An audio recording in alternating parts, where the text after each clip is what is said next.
Monitoring sa tropical cyclones na posibleng pumasok sa bansa, ating alamin kasama si Miss Ana Clauren Horda, Weather Specialist 2 mula sa Pag-asa.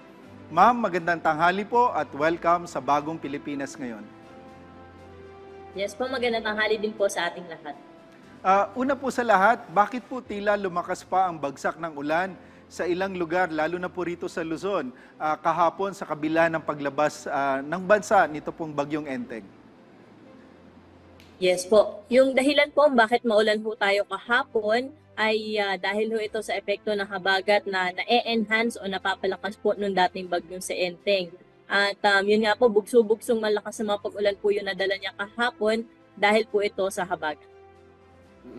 Ma'am, may dalawang tropical cyclone potential threat daw kayong binabantayan na posibleng pumasok sa mga susunod na linggo. Ano po ang detalye tungkol dito?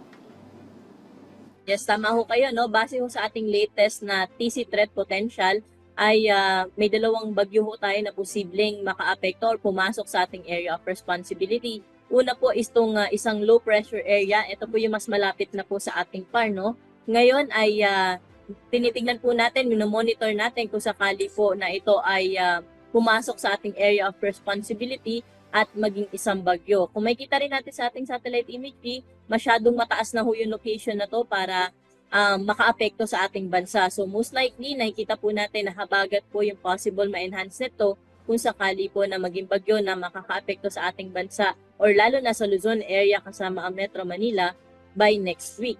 Yung pangalawa naman hong nasa TC threat potential natin ay malayo pa ho sa ating area of responsibility at ngayon ay namumuong mga kaulapan pa lamang at by mid-September doon ho natin nakikita na ito po ay posibleng pumasok sa ating area of responsibility kaya patuloy ho tayo mag-antabay sa update na nilalabas ng Pag-asa.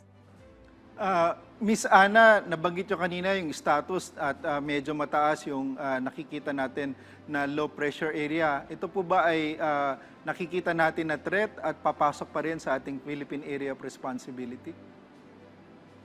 Yes po, inaasahan ho natin na ito ay papasok sa ating area of responsibility next week.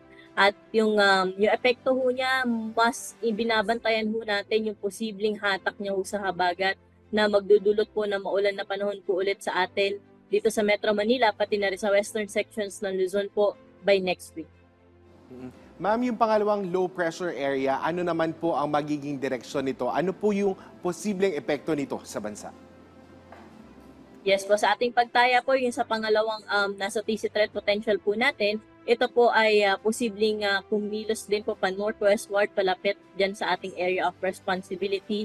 Sa ating pagtaya sa kasalukuyan ay mababa pa po ang tsansa ng landfall scenario. Mananatili ho itong sa karagatan, ngunit yung habagat po kasi yung palaging na-enhance kapag meron ho tayong tropical cyclone.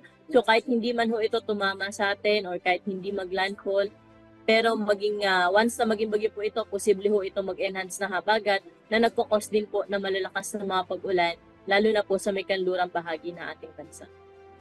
Miss Ana, sa ngayon hanggang kailan po natin aasahang maramdaman ang epekto ng habagat o southwest monsoon sa ilang lugar ng ating bansa?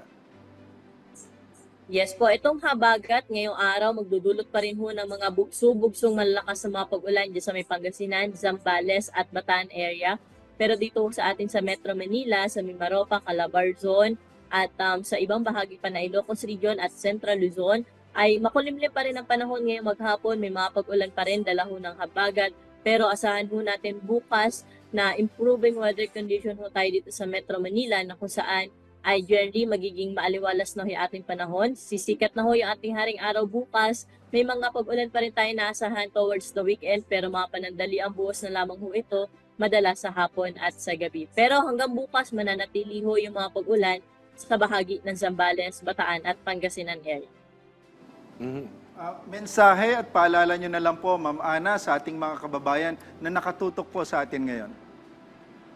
Yes po, sa ating mga kababayan po, no, panatiliin po nating naka-update po tayo sa mga bagong informasyon na nilalabas po ng Pag-asa. Pwede po natin palagi ang bisitahin yung ating social media accounts, bisitahin po natin yung ating website at nandun po lahat na information na kailangan po natin tungkol sa panahon. At pwede rin po kayong tumawag dito po sa amin sa weather forecasting.